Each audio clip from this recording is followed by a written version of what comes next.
Hi everyone, Kim here at Olive City Homestead, and it is the beginning of August. It is a smoky day because we've got a lot of wildfires in the area, but I did want to come out here and share with you something that I've been experimenting with and very happy with the results. So this video is all about Itea Virginia Sweetspire and how you can propagate it super easily and grow as many bushes of this beautiful plant as you want.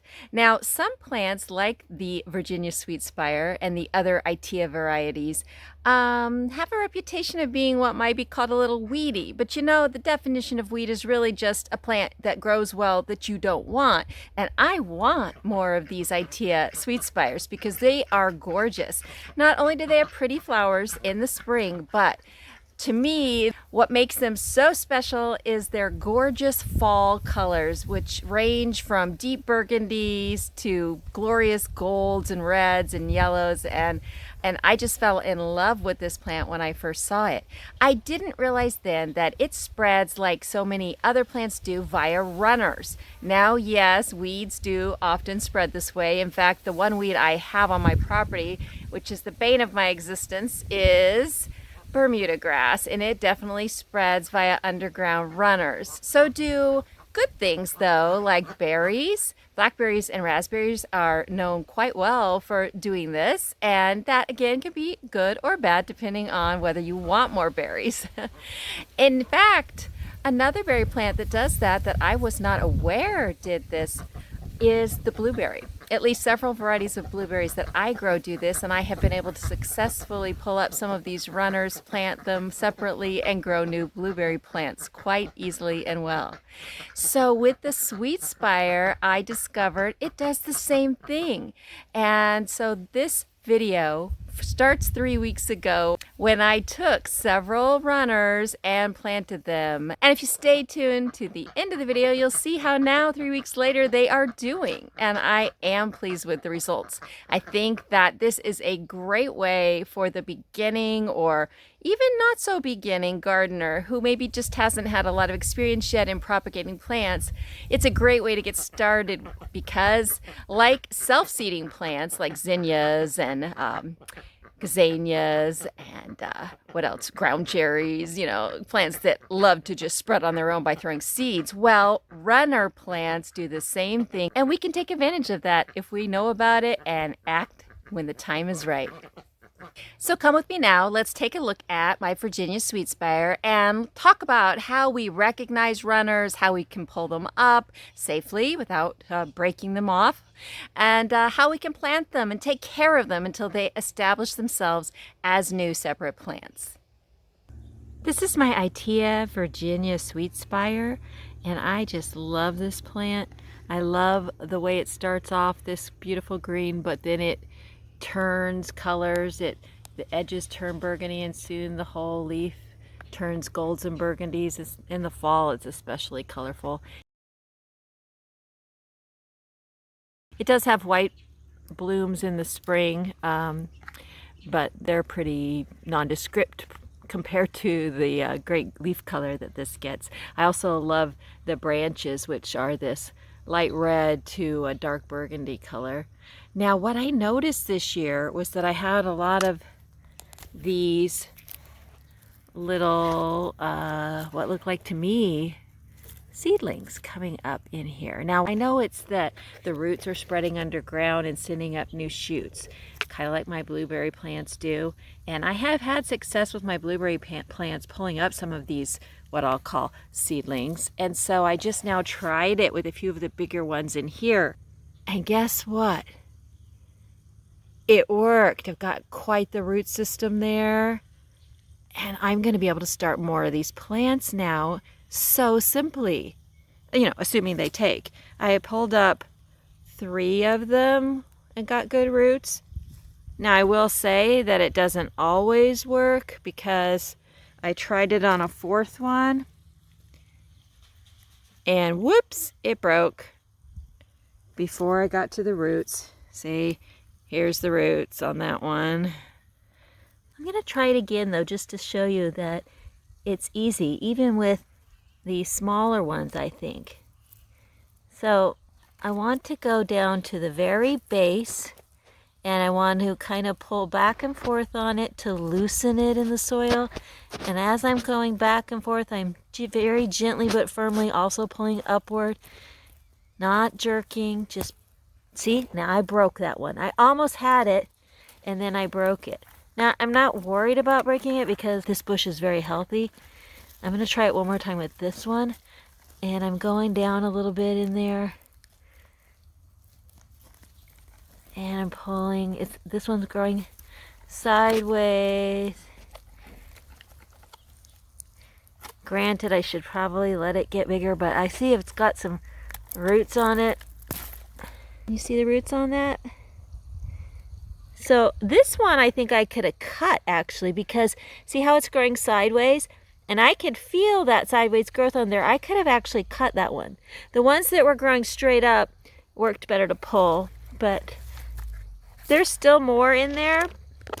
But I'm gonna leave those because I know now that this plant shoots those up every summer, and I will maybe able to propagate them and get quite a few bushes going. Yeah, it's kind of exciting to think that I'll be able to grow these all around the place this easily. Now, of course, you can't grow them and sell them because that would be breaking the law, but I'm not doing that. I am propagating them for my own use here on my property. Well, there are 3 of them planted up, plus the one that broke off, just the stem with roots. We'll see if that does anything without any leaves.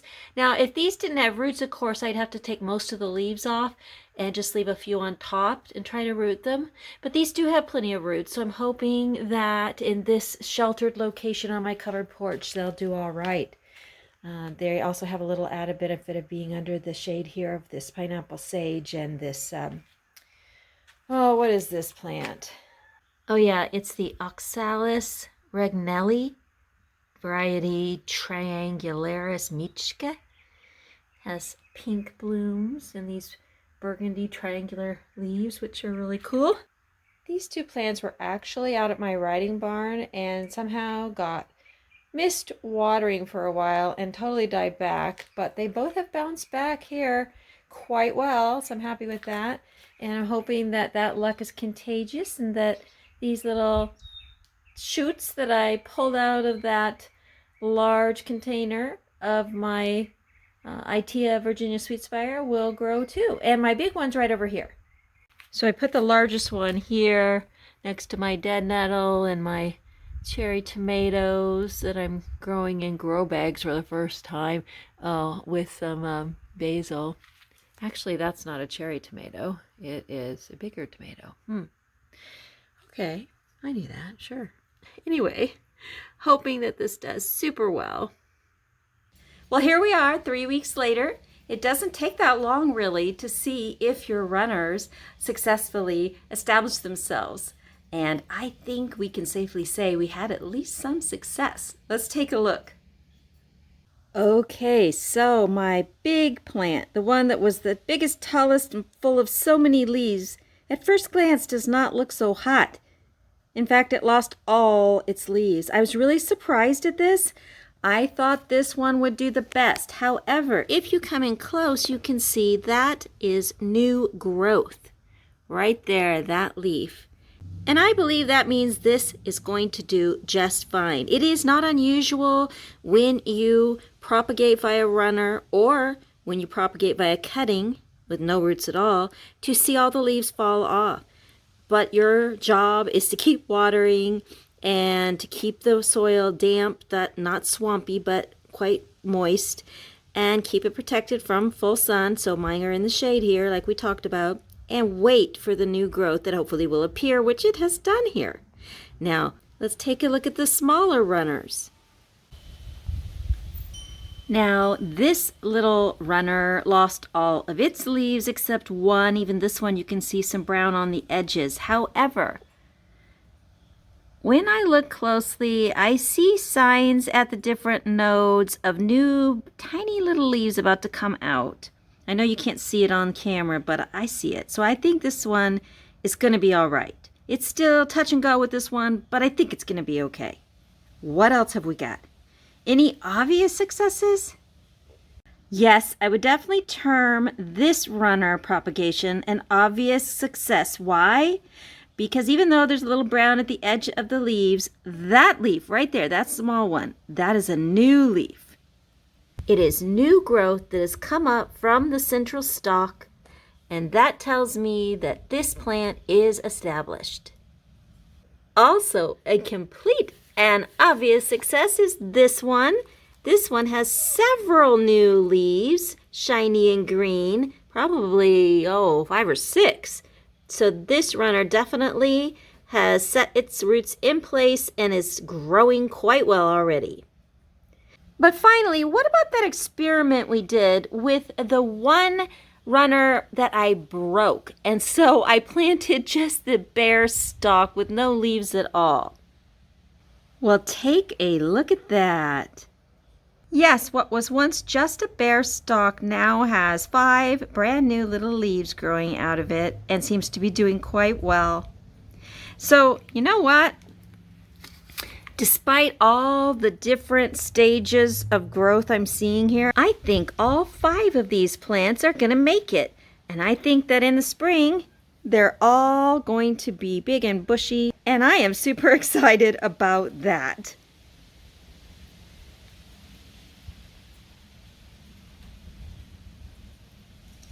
So thanks for joining me today, everyone. I hope you enjoyed today's video and along with me learned or are reminded how easy and how fun and how rewarding it is to propagate new plants. And it can't get any simpler than just pulling up a runner and planting it in its own pot. I can't wait till spring when I see these new plants blooming and I realize, hey, I did that and you can do it too. If you haven't yet subscribed to Olive City Homestead and you like this type of content, then go ahead and hit the subscribe button and the notification bell, and that way you'll never miss when I upload a new video, which is usually once a week. Remember, you can create the garden and the life you want, so don't let anyone ever tell you otherwise. See you next time, everyone.